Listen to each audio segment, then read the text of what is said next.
সামনে তো Valentine's day, তো ভ্যালেন্টাইন্স ডের কথা শুনতে না শুনতে আমার একটা ইতিহাস মনে পড়ে গেছে। তো ভাবলাম এটা কইলাই। তো ঘটনা কয়েক বছর আগের, যখন আমি রিক্সা চালাইতাম। হয় আমি অনেক কিছু চালাইছি, তবে যখন আমি রিক্সা চালাইতাম তখনকার ঘটনাটা আর কি। তো তার 1 বছর পর, মানে এই ঘটনাটা 1 বছর পর আরেকটা ঘটনা ঘটে। আমি ওইটাকে বলি। আমি ফেসবুকে একটা ছবি দেখি যেখানে একজন ছেলে তার হবু বউকে নিয়ে আপনার গায়ে হলুদের ছবি আপলোড করছে ফেসবুকে। তো আমি ছবিটা দেখে কই, আরে মেয়েটার নাম কোথায় দেখছি কোথায় দেখছি।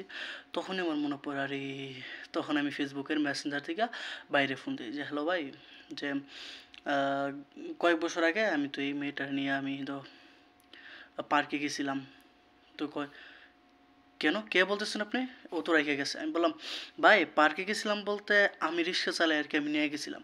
কয় থাক ভাই, বলার দরকার নাই, যদি আপনি রিক্সা চালান তো আপনার সাথে যেতেই পারে। তাই আমি বলছি ভাই আমি তো নিয়ে গেছি তো, ওনার সাথে একটা ছাতাও ছিল, আমি সেখানে নামাই দিয়েছি।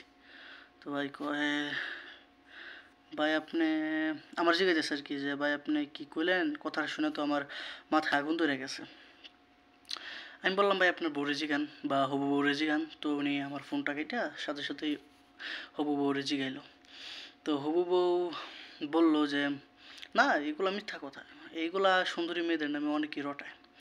তো আমি বললাম, তো ভাই আবার আমাকে ফোন দিল, আমি ভাইকে বললাম যে ভাই উনি বলতেছে যে আপনি এরকম এরকম বললেন, আসলে আমার বউ তো আসলে হবু বউ তো এইসব শিকারাইতেছেন, সে বলতেছে আপনার কি মিথ্যা। আমি বললাম ভাই কেউ কি পাপ করে শিকার আসে? কয় না ভাই। আমি বললাম যে আপনি 2023 সালের ঘটনা, আপনি ইয়া 22 সালের ঘটনা, আমি 2023 সালে ওনাকে বলতেছি। যে আমি বললাম ভাই আপনি কি 2022 সালে আপনি কি পার্কে গেছেন আপুর সাথে? কয় না, আমি তো ওরে অত আগে চিনি না, আমি তো অ্যারেঞ্জ ম্যারেজ করতেছি। এক্স্যাক্টলি ভাই, আপনি ওনার খোঁজ খবর নেন ভালো করে, তারপরে বিয়ে করেন, ওনার এলাকায় যান। তো বললো যে আপনি একজন রিক্সা চালক হয়ে আপনি, আমি বললাম ভাই আমি তো সবসময় রিক্সা চালাই না, আমি হচ্ছে শখের মানুষ, আপনারা জানেন আমি এক এক এক সময় একই কাজ করি, আমার কাজের কোনো ঠিক ঠিকানা নাই। তো ওনাকে বলার পরে উনি আসলে বিষয়টা বুঝলো। উনি এই বিষয়ে ইয়া করলো, খোঁজ খবর নিল। তো গত 3-4 দিন আগে উনি আবার আমার ফোন দিছে। আমি তো অবাক যে ওই ঘটনা শেষ, আবার উনি আমাকে ফোন দিছে। তখন আমি বললাম যে আসসালামু আলাইকুম ভাই, চিনতেছি না। তো বললো যে আমি ওই লোক। আমি কই, ও ভাই কী অবস্থা? কই ভাই এই মেয়ের তো আমি ছাইড়া দিছি, আমি তো বিয়ে করছিলাম না।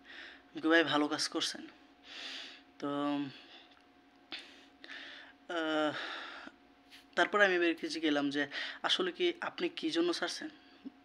তারপরে এই ভাই বললো যে আসলে ভাই আমি তো ওরে ছাড়তে চাইছিলাম, তো হুট করে ও জাইনা ফেলছে যে আমিও গত বছর পার্কে গেছিলাম আমার গার্লফ্রেন্ডের সাথে, ওই ছবি ও ফেসবুকে দেখে লাইছে। ভাই আমি শুই না, আমি তো অবাক, এই ঘটনাটা হুট করে মনে পড়ে গেল গা। তো কি তাজ্জব ব্যাপার না, মনে করেন যে যাক, সবাইকে ভ্যালেন্টাইন্স ডে শুভেচ্ছা। সবাই যান পার্কে যান, সাথে করে ছাতা নিয়ে যান। আর আমি তো এখন আর রিক্সা চালাই না, রিক্সা প্রচুর রিক্সাওয়ালা আছে। আবার রিক্সা ওই দিন একটা দেখলাম ফেসবুকে, রিক্সাওয়ালা মনে করেন যে একবারে কম্বল দিয়ে রাখছে, কম্বলের ভিতরে আপনারা যা খুশি তা করতে পারবেন, সংসার পেতে চালাতে পারবেন, সমস্যা নেই। মনে করেন যে জীবনে চলতে গেলে তো নানান কিছু দেখতে হয়, তা দেখতেছি আর কি। টাকা দিয়ে মোবাইল কিনছিলাম, জোর করে কিছু টাকা কম দিছিলাম যে ভাই কিছু টাকা কম রাখেন, এর লাগে কত কিছু দেখতে হয়। অনলাইনেও নানান কিছু দেখতেছি, নিজের সাথেও নানান কিছু করে উঠতে যেতেছে মিয়া, কি কম আর। যাক, ভালো থাকেন। ওই যে 11 বছরের কাহিনী কইতেছে আর কি। 11 বছর বয়সে বয়ফ্রেন্ডের সাথে বলে খাল্লি বললি